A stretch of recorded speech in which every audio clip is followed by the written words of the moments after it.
اب انسانی تمدن کے دو بہت اہم مسائل ہیں اور بڑے گہرے فلسفیانہ اہمیت کے حامل۔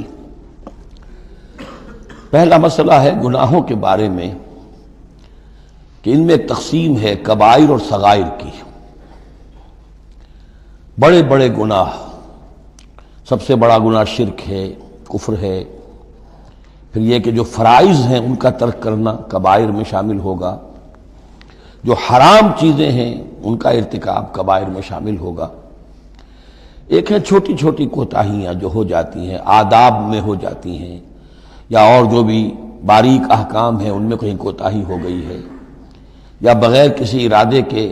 کہیں کسی کی بات ایسی کہہ بیٹھے ہیں کہ جو غیبت کے حکم میں آ گئی ہے، ارادہ نہیں تھا لیکن بات نکل گئی ہے، وغیرہ وغیرہ۔ اس میں جو ایک ہیلدی ایٹیچیوڈ ہے وہ یہ ہے کہ کبائر کا پورے اہتمام کے ساتھ بندوبست کیا جائے کہ اس سے انسان بالکل پاک ہو جائے، فرائض کی پوری ادائیگی، محرمات سے اجتناب مطلق۔ اور یہ چھوٹی چیزیں جو ہیں ان کے بارے میں نہ تو زیادہ ایک دوسرے پر نکیر کی جائے، نہ ایک دوسرے پر گرفت کی جائے، نہ کچھ اس پر بہت زیادہ جو ہے اپنے دل کے اندر بھی دل گرفتگی کی جائے، بلکہ ان کے بارے میں توقع رکھی جائے کہ اللہ تعالیٰ معاف فرما دے گا، استغفار کرے بھی آدمی۔ اور یہی صغائر ہیں جو نیکیوں کے ذریعے سے خود بخود بھی ختم ہوتے رہتے ہیں۔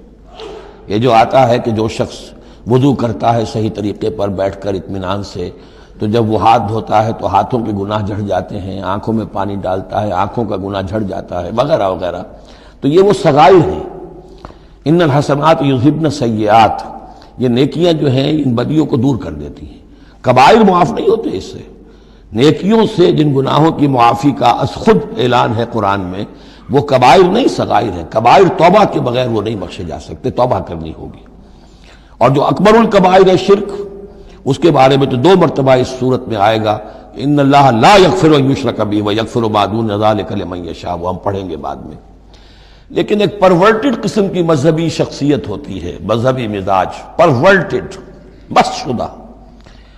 جو کبائر ہیں وہ تو ہو رہے ہیں، سود خوری ہو رہی ہے، جو کچھ ہو رہا ہے حرام خوری ہو رہی ہے، چھوٹی چھوٹی باتوں پر نکیر ہو رہی ہے،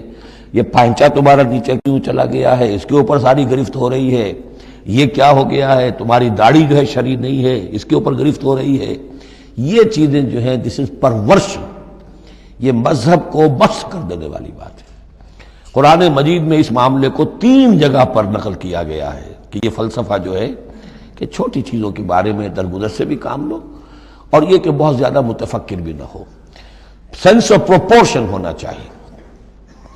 ان تجتنبوا کبائر ما تنہون عنہ، اگر تم اجتناب کرتے رہو گے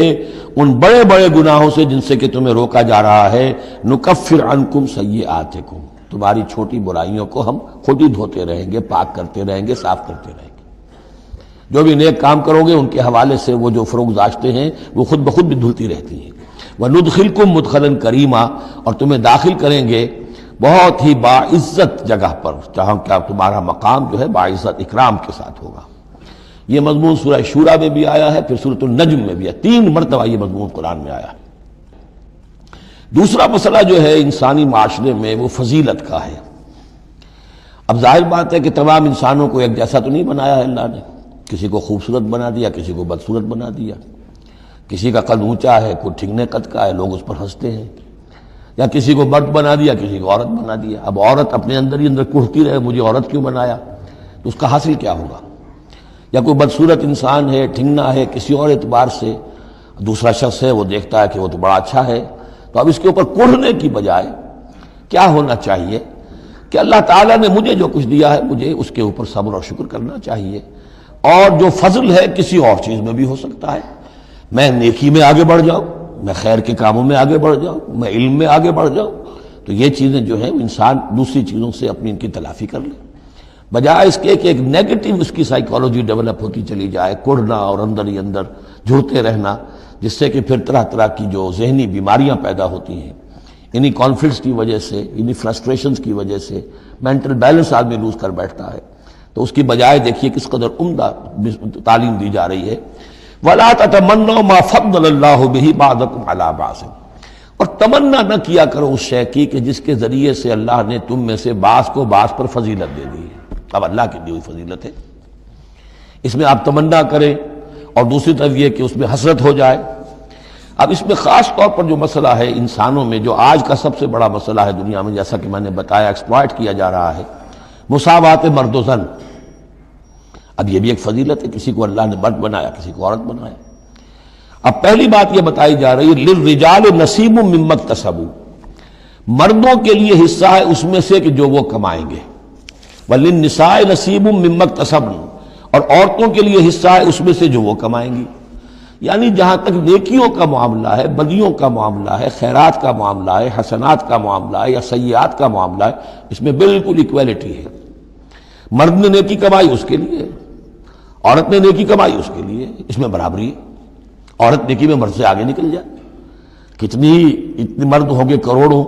کہ جو رش کریں گے حضرت خدیجہ کے مقام پر، کہ جو ان کا نمایاں ہوگا قیامت کے دن، یا حضرت عائشہ یا حضرت فاطمہ کا مقام، تو وہ عورتیں تھیں اور مرد ہوں گے بڑے بڑے، لیکن یہ کہ ان کی خاک کو بھی نہیں پہنچ سکیں گے۔ تو یہ ہے کہ اس میں تسلیم کرے آدمی، تسلیم و رضا، کہ جو بھی اللہ نے مجھے بنا دیا اور مجھے دیا ہے، اب مجھے اس میں بہتر سے بہتر کرنا ہے۔ یہ میرا شاکلہ تو اللہ کی طرف سے آ گیا ہے، کل یعمل علی شاکلتہ، اور جو ہم پڑھ چکے سورہ بقرہ میں کہ لا